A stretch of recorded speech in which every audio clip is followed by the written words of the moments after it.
Margaret Thatcher, by Charles Moore, 2013. Before Moore published the first volume of his authorized biography, there had already been a mountain of books on Thatcher. Most struggled to get much beyond the caricature. Although an admirer, Moore's account is more nuanced. He shows that far from being fearless, she could often be fearful without cause and, at times, could be stubbornly foolish in her policy-making, even if, from the author's point of view, she was heading heroically in the right direction. The final volume will include her Shakespearean fall from power. Harold Wilson, by Ben Pimlott, 1992. Harold Wilson had become a ghostly figure when this book was published in 1992. The absence heightened a sense of mystery. Who was he? How to explain his seemingly contradictory characteristics? Decent, devious, loyal?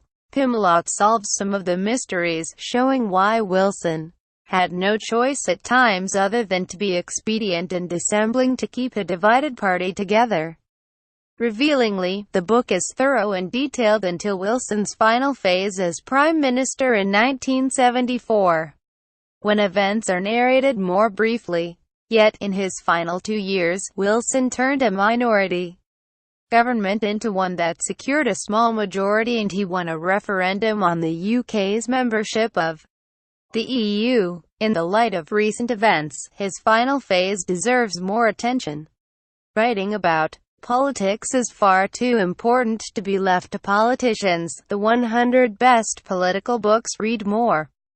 Churchill, by Roy Jenkins, 2001. Towards the end of his life, Jenkins published 2 weighty biographies, one on Gladstone and the other on Churchill. Both are epic achievements, chronicling lives of length, depth and multi-layered complexity.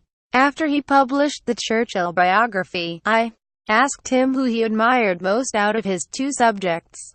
To my surprise, he told me that although his political sympathies were closer to Gladstone's, he admired Churchill more.